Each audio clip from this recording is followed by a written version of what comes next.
할렐루야. 오늘도 함께 예배할 수 있음이 감사합니다. 아까 광고 시간에도 얘기했지만 263일 긴 이 멜번의 락다운이 끝이 났습니다. 다들 어떻게 하루를 보내셨나요? 어, 바쁜 직장 생활 하신 분도 계실 거고, 오랜만에 자유를 만끽하신 분들도 계실 것 같습니다. 앞으로 우리는요, 이 락다운이 아니라 코로나와 공존하는 이 위드 코로나라는 새로운 시간들을 마주하게 될 것입니다. 어쩌면 우리가 263일이라는 긴 시간 동안 지속되었던 락다운이 우리에게 익숙해져서 오히려 이 위드 코로나라는 상황이 저에게는 낯선 것 같기도 합니다. 하지만 우리가 어떠한 환경과 상황을 마주하든지 우리와 함께 하시는 하나님을 기억하며 with God, 하나님과 동행한다면 주어진 매일을 기쁨과 감사로 살아낼 수 있을 것입니다. 또한 이제 곧 함께 모여서 예배할 수 있을 텐데요. 사랑하는 지체들과 빨리 만나 함께 기쁨으로 예배할 수 있는 그날을 기대합니다. 지난주에는요, 우리 기용 전도사님께서 하나님의 은혜 그리고 하나님의 역사라는 제목으로 사무엘상 2장 27절부터 36절 말씀을 선포해 주셨습니다.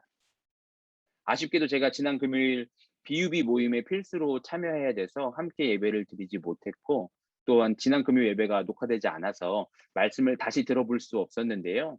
지난주 여러분 전도사님을 통해서 선포된 말씀을 붙잡고 그 은혜로 한 주를 살아가셨기를 바랍니다.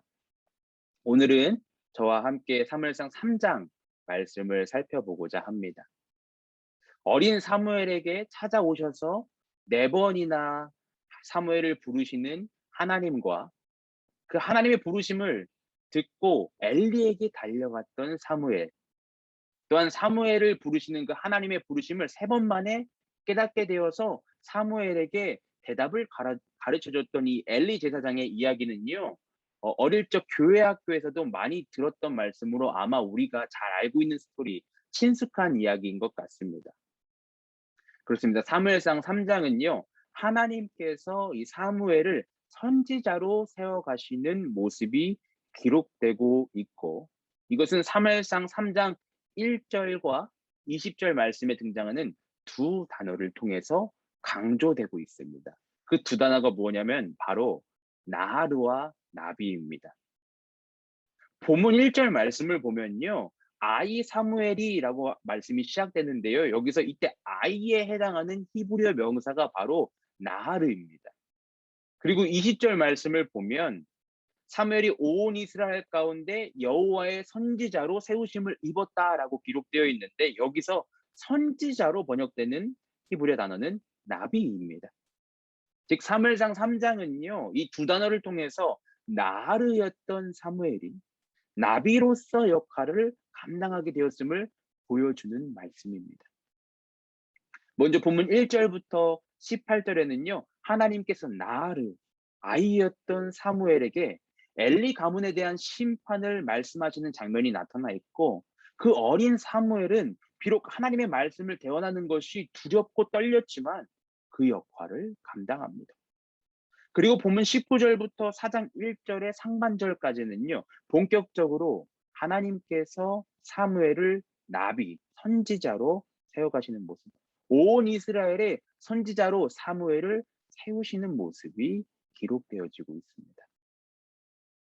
더 나아가서 본문 1절을 보면요, 사무엘상의 기자는 그 당시의 시대 상황이 하나님께서 말씀을 해주시는 일이 드물었던 시대였는데, 21절 말씀을 보면 주님께서 실로에서 계속하여 자신을 나타내셨다라고 말하며, 하나님의 선지자로 부름받은 사무엘을 통해서 하나님의 말씀이 이스라엘 가운데 회복되는 모습을 강조하고 있습니다.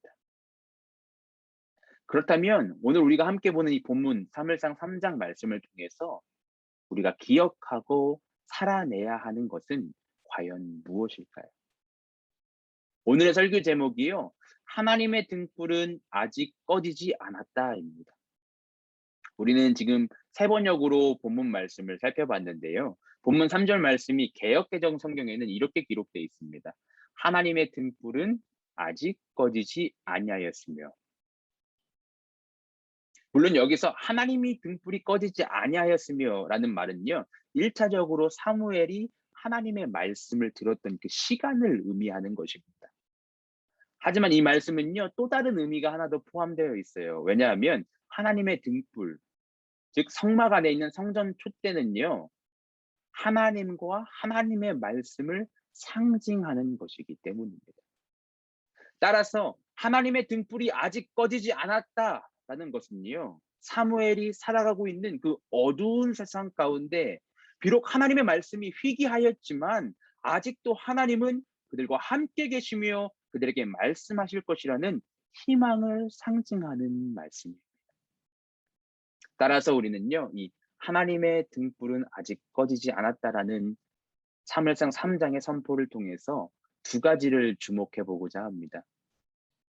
첫째는 하나님의 부르심이고요. 둘째는 응답하는 주님의 종입니다.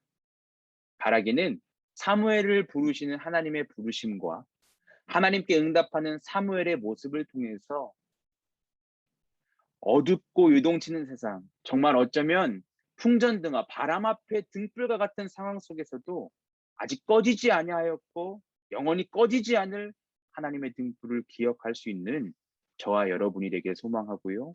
오늘도 우리를 부르고 계시는 하나님의 부르심 가운데 내 삶의 참 주인 되시는 하나님께 즉각 응답하는 주님의 종으로 살아갈 수 있는 우리 모두가 될 수 있기를 소망합니다. 첫 번째, 하나님의 부르심입니다. 그렇습니다. 하나님의 등불은 아직 꺼지지 않았고 하나님께서는 사무엘을 부르셨습니다. 또한 그 하나님께서는요, 오늘 지금 함께 예배하는 저와 여러분을 부르고 계십니다. 여러분 그 사실을 믿으십니까? 우리는 하나님께서 당신의 백성들을 부르고 계신다는 그 사실을 기억해야 합니다. 더 나아가 우리는 말씀 앞에서 스스로 질문해 봐야 됩니다. 나는 지금 하나님의 부르심을 들으며 반응하고 있는가? 아니면 하나님의 말씀이 드문 세상이니까 내게 별 말씀하시지 않겠지라고 생각하면서 주님의 말씀을 분별하지 못한 채 살아가고 있는가? 오늘 사무엘과 엘리의 모습을 통해서 우리는 나의 몸과 마음이 지금 어디에 위치해 있으며 무엇에 내 귀를 기울이고 살아가고 있는지를 생각해 보기 원합니다. 서두에도 말씀드렸지만요. 때로 우리는요, 사무엘이 이 하나님의 음성을 들었던, 하나님의 부르심을 들었던 그 상황이 무언가 매우 특별했다고 오해하는 경우가 있습니다. 하지만 사무엘이 하나님께 말씀을 들었던 그 시대는 어떤 시대였냐? 하나님의 말씀이 희귀했던 시대, 즉 하나님께서 말씀을 해주시는 일이 드물었던 시대였습니다. 그런데 그때 어린 사무엘은 하나님의 부르심을 듣게 된 것입니다. 우리 본문 1절 말씀 다시 볼까요? 본문 1절 말씀입니다. 어린 사무엘이 엘리 곁에서 주님을 섬기고 있을 때이다. 그때에는 주님께서 말씀을 해주시는 일이 드물었고 환상도 자주 나타나지 않았다. 여러분, 사무엘의 일상은요, 전혀 특별하지 않았습니다. 엄청나지도 않았습니다. 어쩌면 오늘보다도 더 암울했던 시대일지도 모르겠습니다. 1세기를 살았던 유대 역사가 요세푸스는요, 당시의 사무엘의 나이를 12살로 추정했는데요. 물론 고대 이스라엘 남자들은 12세부터 본격적으로 사회 활동에 참여하는 것이 가능했지만 지금 우리 아이들을 생각해 보면요, 굉장히 어린 나이입니다. 저희 봄이 또래인 거예요. 바로 그때 사무엘은요, 하나님의 말씀을 들었던 것입니다. 흥미로운 사실은 사무엘상의 기자가 이 모습을 간략하게 사무엘이 하나님의 부르심을 받았다라고만 기록하고 있지 않고요. 사무엘이 하나님의 부르심을 듣게 되는 상황을 자세히 묘사하고 있다는 것입니다. 그렇기 때문에 우리는 이 말씀이 우리에게 가르쳐 주길 원하는 것이 무엇인지를 주목해 볼 필요가 있습니다. 사무엘상의 기자는 하나님의 말씀이 드물었던 시대에도 하나님께서는 하나님의 일꾼을 부르고 계시고 하나님의 말씀을 선포할 자를 세운다는 사실을 우리에게 보여줍니다. 동시에 하나님께 부르심을 받는 이 사무엘의 모습을 통해서 하나님의 부르심을 받는 자의 삶이 어떠한지를 가르쳐주고 있는 것입니다. 그렇다면 하나님의 부르심을 듣고 있는 오늘 본문에 나타난 사무엘의 모습은 어땠습니까? 본문 2절과 3절 말씀을 다시 한번 보도록 할게요. 본문 2절과 3절 말씀입니다. 어느 날 밤 엘리가 잠자리에 누워 있을 때였다. 그는 이미 눈이 어두워져서 잘 볼 수가 없었다. 사무엘은 하나님의 궤가 있는 주님의 성전에서 잠자리에 누워 있었다. 이른 새벽 아직 이른 새벽 하나님의 등불이 아직 환하게 밝혀져 있을 때에 사무엘상의 기자는요, 본문 2절과 3절에서 의도적으로 엘리와 사무엘을 대조하면서 지금 말씀을 기록해 나갑니다. 먼저는 엘리와 사무엘이 있는 그 공간을 대조합니다. 세 번역에는요, 엘리가 잠자리에 누워 있다고 번역됐는데요. 개역 개정 성경을 보시거나 영어 성경들 보시면 원문의 표현이 잘 나타나 있듯이 엘리가 있는 곳은요, 그냥 잠자리가 아니라 자기의 처소입니다. 그에 반해서 사무엘의 잠자리는요, 주님의 성전에 위치해 있습니다.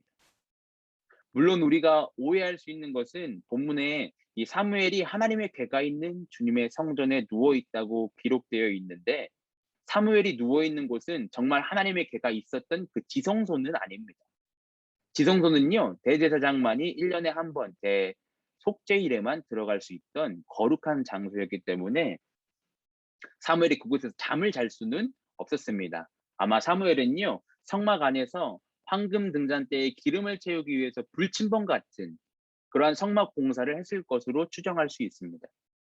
무엇보다 이것은 엘리가 자기의 처소에 누워 있는 그 모습, 즉 하나님과의 거리감을 보이고 있는 모습과는 반대로 지속적으로 여호와의 성소에 있으면서 하나님과 함께하고 있는 사무엘의 모습을 강조하기 위해서 지금 사무엘상의 기자가 이렇게 표현하고 있는 것입니다. 또한 사무엘상의 기자는요, 엘리는 눈이 어두워져서 잘 볼 수 없었다고 말하면서 대신 사무엘이 있던 주님의 성전에는 하나님의 등불이 아직 환하게 밝혀져 있다고 말합니다. 여기서도 엘리가 눈이 어두워져서 잘 볼 수 없었다는 건 역시요, 단순히 엘리의 신체적 노화만을 이야기하는 것은 아닙니다. 이것은 엘리의 영적 상태를 나타내고 있는 것입니다. 어둠 가운데 거하며 영적으로 무지하여 몰락하게 가는 이 엘리와 그의 가문과는 반대로 사무엘은 영적 예배의 중심 가운데 있었고 이스라엘을 포기하지 않으시는 그 하나님께서는 그를 통해 이스라엘을 회복시키실 것을 강조하고 있는 말씀이 오늘 본문 2절과 3절에서 우리가 발견할 수 있는 것입니다. 따라서 하나님께서 사무엘을 부르셨듯이 오늘 우리를 부르고 계신다는 사실을 우리가 기억할 때 먼저 우리는 내가 지금 어디에 있는지 점검해 볼 필요성이 있습니다. 우리는 세상의 즐거움과 화려함을 쫓아 살아가기 위해서 아버지가 없는 곳으로 떠났던 탕자의 모습이 아니라 시편 84편 10절 고라의 자손의 고백처럼 주님의 집들 안에서 지내는 하루가 다른 곳에서 지내는 첫날보다 낫기에 악인의 장막에서 살기보다는 하나님의 집 문지기로 있는 것이 더 좋습니다. 라고 고백하는 저와 여러분이 되길 원합니다. 그렇게 하나님의 임재를 사모하며 빛 가운데 거하기를 소망할 때요, 우리는 나를 부르시는 하나님의 부르심을 듣게 되고 주님의 부르심에 반응할 수 있을 것입니다. 이것이 바로 나를 어린아이와 같이 연약하고 부족한 우리가 이 요동치는 세상 가운데서 하나님 나라를 살아갈 수 있는 방법입니다. 우리는 말씀의 자리로 나아가야 합니다. 또한 기도의 자리로 나아가야 합니다. 우리는 예배의 자리로 나아가야 됩니다. 이것은요, 형식적인 종교의식을 해야 한다는 것이 아니라 살아 역사하시는 하나님의 임재 가운데로 나아가야 한다는 것입니다.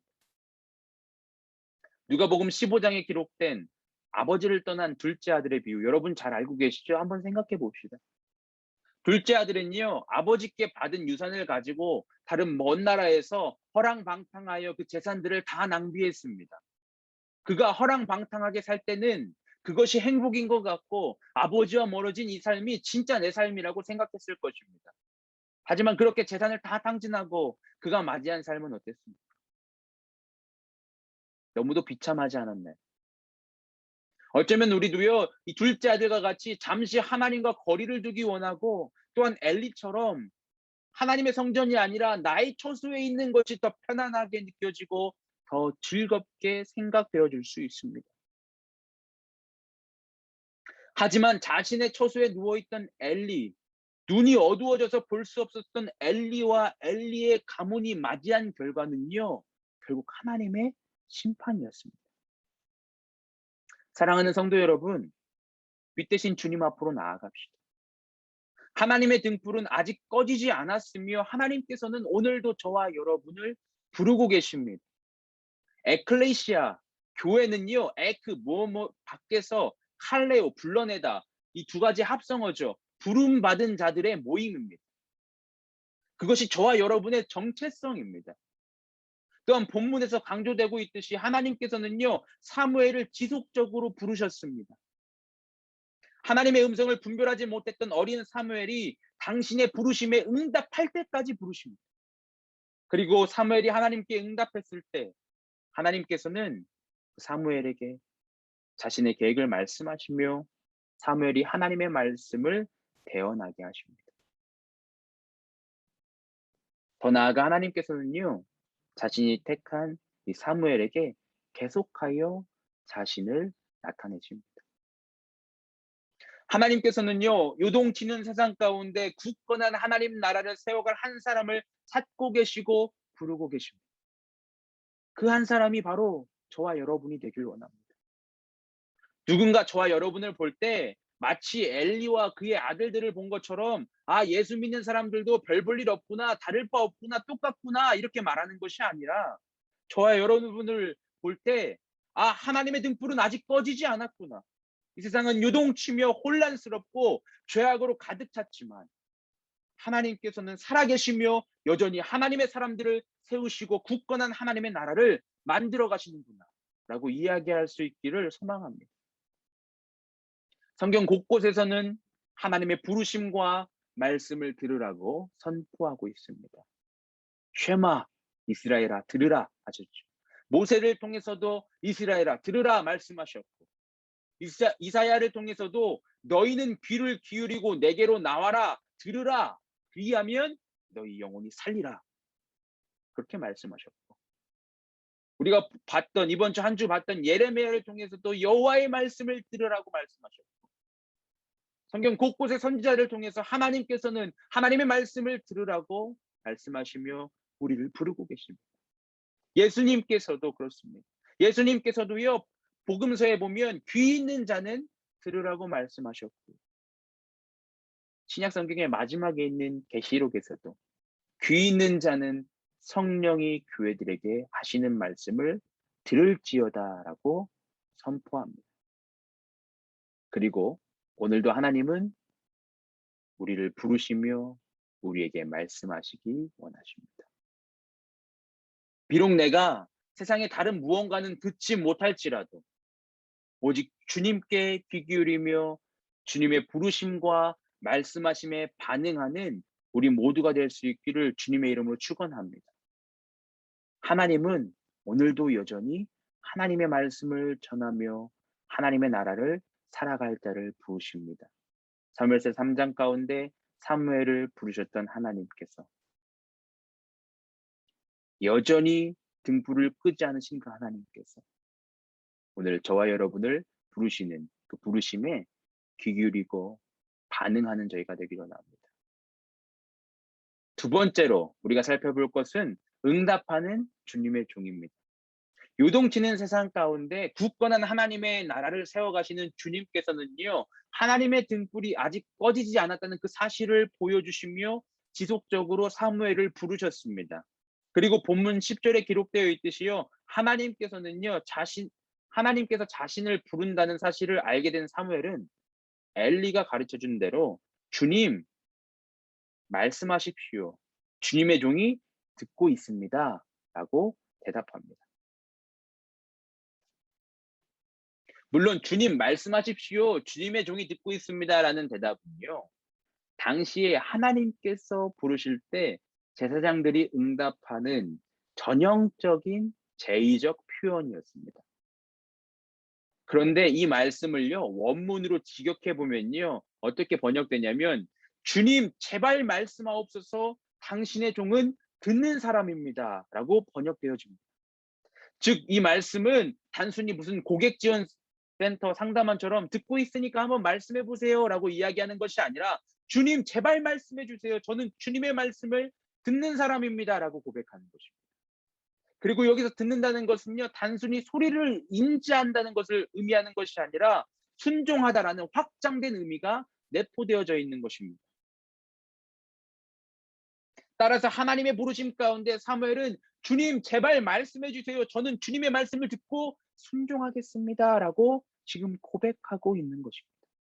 그리고 하나님께서는 그러한 사무엘에게 자신의 뜻을 알게 하십니다. 그렇다면 여러분, 우리가 한번 사무엘이 되었다고 생각해보고 지금 하나님이 나를 부르셨다고 한번 생각해 봅시다. 하나님의 부르심을 듣고 하나님께서 엘리의 가문을 심판하실 것을 저와 여러분에게, 사무엘에게 말씀해 주셨어요. 근데 우리는 12살이에요. 사무엘의 마음이 어땠을까요? 와, 신난다. 나는 이제 하나님이 부르신 자야. 저 엘리의 집안은 너무도 부패하고 정말 참혹했는데 하나님이 심판한다니까 정말 좋다. 다행이다. 라고 생각했을까요? 당시 이스라엘의 가장 강력한 힘을 가지고 있던 엘리 가정을 향해서 하나님의 치명적인 심판에 대한 계시를 전해야 됐던 사무엘은요, 본문 15절에 기록되어 있듯이 두려워하였습니다. 나르에서 나비가 되었던 사무엘이 선지자로서 하나님께서 하신 말씀을 듣고 그대로 대언하는 것은요, 결코 쉬운 일이 아니었습니다. 두려울 수밖에 없었습니다. 하지만 사무엘은 자신이 듣게 된 하나님의 말씀을 엘리에게 대언합니다. 왜냐하면 주님 제발 말씀하옵소서, 당신의 종은 듣는 사람입니다. 라고 고백했던 사무엘은 하나님의 말씀을 듣고 순종하는 하나님의 종이 되기를 소망했기 때문입니다. 그리고 이 사실은 저와 여러분, 우리에게 많은 도전을 준다고 생각되어집니다. 어린 아이였던 이 사무엘은 하나님의 부르심을 듣고요, 선지자로 세워지는데 보시다시피 사무엘이 전해야 했던 하나님의 첫 번째 계시는 결코 쉬운 것이 아니었습니다. 사무엘은 엘리에게 하나님의 계시를 전하는 것을 두려워했습니다. 물론 어떤 학자는요, 사무엘이 두려워했다는 이 말씀을 엘리 가정에 내려질 하나님의 심판이 너무 무서웠기 때문에 두려워했다라고 해석하거나, 엘리가 하나님의 계시를 듣고 낙심하며 좌절할까 봐 걱정한 것이라고 해석하기도 하지만요, 우리가 지금 12살 사무엘의 입장이라고 생각해 보면 하나님의 부르심을 듣고 하나님의 계획하심을 들었지만 다음날 아침 이 성전 문을 열면서 나오는 사무엘의 마음은요, 마냥 기쁘지만은 않았을 것 같습니다. 하지만 사무엘은 자신을 찾아오시고 부르시는 하나님께 순종하겠다고 응답했던 종이었기 때문에 주님께서 보여주신 그 계시를 엘리에게 전하는 일을 감당합니다. 그리고 이어지는 19절부터 4장 1절 상반절의 말씀은 하나님께서 맡기신 그 첫 번째 계시를 감당했던 사무엘이 하나님과 함께함으로 더욱 성장하며 굳건한 하나님의 종으로 세워지는 모습이 기록되고 있습니다. 그래서 사무엘상의 기자는요, 본문 20절 말씀에서 이렇게 이야기합니다. 그리하여 단에서 브엘세바까지 온 이스라엘은 사무엘이 주님께서 세우신 예언자임을 알게 되었다. 그렇습니다. 하나님의 말씀이 희귀하던 그 시대에 온 이스라엘은요, 사무엘이 하나님의 말씀을 전하는 사람인 것을 알게 되었습니다. 왜냐하면 하나님께서 사무엘을 택하여 세우셨기 때문에. 하나님께서 사무엘을 세우셨다는 것은요, 단순히 그를 택하신 것뿐만 아니라 그를 붙잡고 계심을 말씀하는 것입니다. 본문 말씀에서 세우신으로 번역된 히브리어 원형은요, 지탱하다라는 의미가 포함되어 있습니다. 즉 하나님께서 지금 사무엘이 잘 자라면서 나비, 선지자의 역할을 감당할 수 있도록 지탱하고 계시다는 것입니다. 그렇기 때문에 이어지는 본문 21절 말씀에 주님께서는 실로에서 계속하여 자신을 나타내셨다. 거기에서 주님께서는 사무엘에게 나타나셔서 말씀하셨다라고 기록하며 하나님께서 계속 사무엘을 찾아오시고 사무엘에게 말씀하여 주시는 것을 보여주고 있습니다. 말씀의 부재를 겪던 시대 가운데 하나님께서는 하나님께 응답하며 순종하는 자를 통해서 하나님의 말씀을 그 땅에 회복하시는 것입니다. 따라서 오늘 우리는 이러한 사무엘의 모습을 통해서 한 번 더 우리의 믿음을 점검해 보아야 합니다. 나는 하나님의 부르심과 하나님의 말씀하심에 온전히 순종함으로 응답하고 있는가? 나는 두렵고 힘든 상황을 마주하더라도 하나님께서 말씀하신 것이라면 묵묵히 그것을 감당하는지. 우리가 사무엘처럼 주님의 부르심에 응답하며 순종한다면 주님께서는 우리를 지탱하시고 우리에게 지속적으로 말씀해 주실 것입니다. 뿐만 아니라 하나님의 말씀이 희미해져가는 그 요동치는 세상 가운데 하나님께서는 저와 여러분을 통해서 하나님의 말씀을 이 땅에 선포해 주실 것입니다. 이것이 바로 하나님의 부르심에 응답하는 종의 삶입니다. 오늘 이 시간 우리가 선포되어진 말씀을 붙잡을 때 주님 제발 말씀해 주세요. 저는 주님의 말씀을 듣고 순종하는 종이 되길 원합니다라고 고백할 수 있는 저와 여러분이 되길 간절히 소망합니다. 때로는 주님의 말씀을 다 이해할 수 없어서 순종하는 것이 어렵게 느껴질더라도 나를 찾아오셔서 내게 말씀하신 그 주님을 신뢰함으로 그 말씀을 따릅니다. 때로는 다른 이들의 조롱과 비난을 마주할지라도 하나님께서 홀로 영광 받으시기를 갈망함으로 주님의 말씀에 순종하고 때로는 사무엘처럼 하나님의 말씀을 대언하는 것이 두렵고 떨릴지라도 주님께서 나를 택하셨음을 기억하며 하나님의 종으로 세워가실 것을 소망하고 주님께 온전히 순종할 수 있는 우리가 되길 바랍니다. 순종은요, 여러분, 순종이 무엇이죠? 순종은 하나님의 말씀을 귀 기울여 듣고 이를 그대로 따르는 것을 의미합니다. 하나님의 말씀을 들어야 되고요. 그 말씀을 그대로 따르는 것이 바로 성경에서 이야기하는 순종입니다. 그리고 이렇게 하나님께 순종했던 사무엘은요. 훗날 하나님께 순종하지 않았던 사울에게 말합니다. 사무엘상 15장 22절 말씀인데요. 사무엘이 사울에게 이렇게 얘기합니다. 사무엘이 나무랐다. 주님께서 어느 것을 더 좋아하시겠습니까? 주님의 말씀에 순종하는 것이겠습니까? 아니면 번제나 화목제를 드리는 것이겠습니까? 순종이 제사보다 낫고 말씀을 따르는 것이 순양의 기름보다 낫습니다. 하나님의 말씀에 응답하며 순종했던 사무엘은요. 하나님께서 원하시는 것이 무엇인지 알았고 그러한 삶을 살아갑니다. 여러분 물론 순종이 쉽지 않습니다. 우리는 어쩌면 불순종이 몸에 배어 있습니다. 저희 딸 은서만 봐도요. 요즘 가르쳐 준 적이 없는데요. 모든 말에 안자를 붙여서 이야기해요. 어떻게 이야기하냐면 감사합니다 해 은서야. 그러면 안 감사합니다. 은서야 안녕히 주무세요 해 할머니한테 안 안녕히 주무세요. 이제 아멘 해야지 안 아멘. 이러한 표현들을 구사하는 걸 보면요. 하나님께 순종하지 않는 인간의 죄인된 모습들을 발견하게 됩니다. 저의 삶에서도 마찬가지입니다. 마치 요나처럼요. 하나님께서 내가 원하지 않은 것들을 말씀하시면 하기 싫고 못 들은 척하고 싶고 순종을 거부하는 연약한 모습들이요. 불쑥불쑥 튀어나옵니다. 그럼 이렇게 불순종으로 살아가는 우리의 모습 어떻게 하면 순종할 수 있을까요? 여러분 그 방법은 한 가지밖에 없습니다. 바로 예수 그리스도를 바라보고 그분을 따르는 것입니다. 로마서 15장 19절 말씀을 보면요. 이렇게 기록되어 있죠. 한 사람이 순종하지 않음으로 말미암아 많은 사람이 죄인으로 판정받았는데 이제는 한 사람이 순종함으로 말미암아 아는 사람이 의인으로 판정받을 것입니다. 아담의 불순종, 하나님께서 말씀하신 그 약속을 어겼던 아담의 불순종으로 인하여서 모든 인류는요, 죄인이 되었습니다. 그리고 그 죄인된 인류는 하나님께 순종할 수 없는 자들이 되어버렸습니다. 그런데 예수 그리스도 이 땅에 오셔서 그 순종을 이루신 예수 그리스도의 순종으로 그분을 믿고 따르는 자들은 이제 의인이라 칭함을 받습니다. 그리고 우리는 순종할 수 없던 자에서 이제 다시 순종할 수 있는 자가 된 것입니다.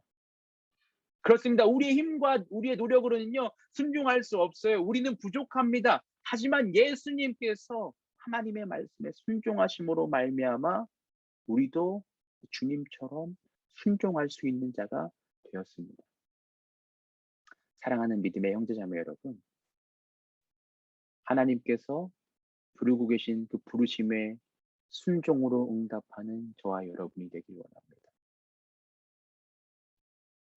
되어지지 않는 순종, 노력해도 되지 않는 것처럼 느껴질 때 우리가 기억해야 되는 것은 사무엘은 어떻게 순종할 수 있었을까? 그는 하나님의 함께 하심을 경험하고 하나님의 말씀을 붙잡았기 때문입니다. 우리가 어떻게 순종할 수 있는가? 우리는 예수 그리스도의 순종을 기억하며 그분을 따를 때 순종할 수 있습니다. 그렇게 굳건한 하나님의 나라가 이 땅에 세워져 가는 일에 동참하는 우리 모두가 될 수 있기를 주님의 이름으로 간절히 축원합니다. 말씀을 정리하겠습니다. 오늘 우리는요, 하나님의 등불은 아직 꺼지지 않았다라는 제목으로 사무엘상 3장 말씀을 살펴보았습니다. 나르였던 어린 사무엘이 나비 이스라엘의 선지자로 굳건히 서가며 그를 통해 하나님께서는 말씀을 해주시고 이스라엘을 하나님의 나라로 다시금 회복시켜 가십니다. 오늘도 유동치는 세상을 우리가 살아갈 수 있는 이유는요, 우리가 비록 나르 어린아이와 같지만 우리에게 말씀해 주실 그 하나님을 믿고 신뢰함으로 나비의 삶, 하나님의 말씀을 증거하는 삶을 갈 때 우리가 이 유동치는 세상을 살아갈 수 있고, 하나님의 등불이 아직 꺼지지 않았고 영원히 꺼지지 않을 것이라는 소망을 붙잡으며 살아갈 때 우리는 이 세상을 살아갈 수 있습니다. 그렇게 이번 한 주도 하나님의 부르심을 듣고 순종으로 응답할 수 있는 우리 모두가 될 수 있기를 간절히 소망합니다.